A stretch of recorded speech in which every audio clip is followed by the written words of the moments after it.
तो जय हिंद छात्रों, मैं अब प्रश्न नंबर 2 हल करने वाले हैं और बहुत ही अच्छा प्रश्न है, छोटा प्रश्न है और इसका देखिए यहाँ फोटो भी दिया हुआ है समकोण त्रिभुज का, है ना।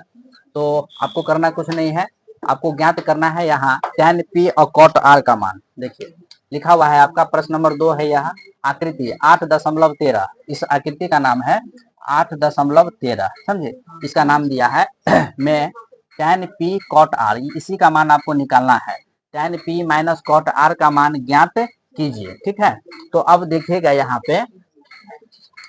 पे एक प्रकार से ये आपका क्या हो गया, कर्ण हो गया, ये लंब हो गया और ये आपका आधार हो गया। ये चित्र का यहाँ पे नंबर दी कोडिंग है, ये चित्र कोड है, ये है ना, कोई मान नहीं है। तो यहाँ पर सबसे पहले हम क्यू आर निकालेंगे। क्या निकालेंगे? क्यू आर, समझे।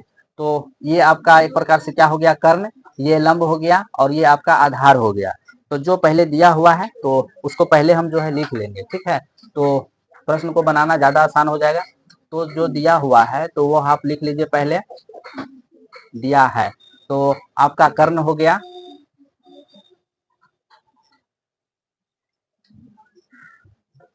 कर्ण हो गया आपका कितना, कर्ण हो गया पी आर। तो कर्ण का मान हो गया आपका 13 सेंटीमीटर और ये आगे है आपका लंब। क्या है बाबू? लंब। तो लंब का मान है आपका पी क्यू। पी क्यू कितना है बुआ? तो पी क्यू का मान है आपका 12 सेंटीमीटर। तो हम आधार निकालेंगे। क्या निकालेंगे? आधार।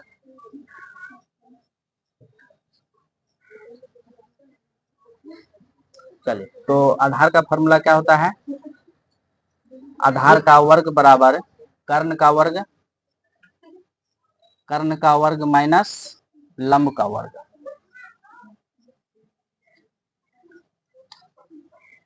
तो बताइए कर्ण का मान कितना दिया हुआ है जी? कर्ण का मान दिया हुआ है 13, तो 13 का वर्ग हो जाएगा यहाँ। और लंब का मान आपका कितना दिया हुआ है? 12, तो यहाँ पर आपका 12 का वर्ग हो जाएगा। 13 का वर्ग 169, 12 का वर्ग 144। जब आप घटाएंगे तो आएगा आपका 25। अब यहाँ से आपका जो है ना रूट हटेगा, तो रूट 25 और ये 5 का वर्ग है जी। तो इस प्रकार से आपका आ गया आधार का मान 5 सेंटीमीटर। अब ज्ञात क्या करना है बाबू, है ना, ज्ञात करना है। तो क्या ज्ञात करना है जी? tan P minus cot R, ठीक है। तो tan का फॉर्मूला क्या होता है? रेंज बताओ।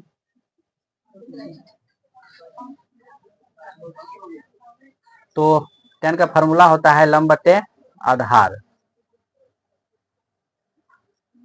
ठीक है। माइनस और कॉट का फॉर्मूला होता है जी, इसका उल्टा हो जाएगा आधार बटे लंब।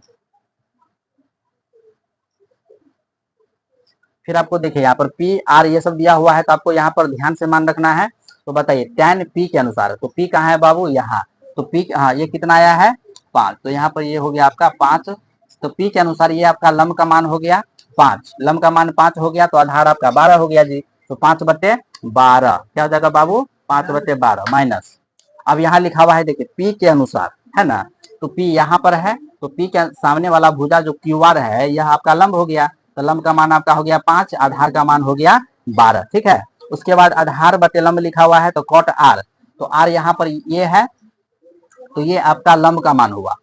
आर के सामने वाला भुजा ये अगर लंब हो गया तो आधार ये हुआ, मतलब 5 बटे 12। यहाँ पर क्या हो जाएगा आपका?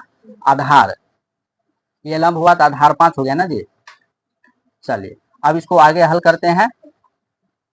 तो आगे जब आप हल करेंगे शेष भाग को, चलिए, तो 12 12 का लघुत्तम 12 आ जाएगा, 5 घटे 5 हो जाएगा, मतलब 0 बटे 12 बराबर 0। तो यही आपका बाबू आंसर हो गया। तो उम्मीद करते हैं कि जो प्रश्न हल किए हैं वह आपको समझ में आ गया है, और कोई दिक्कत है तो आप कमेंट करके जरूर बताएंगे और आप इसका स्क्रीनशॉट ले लीजिए।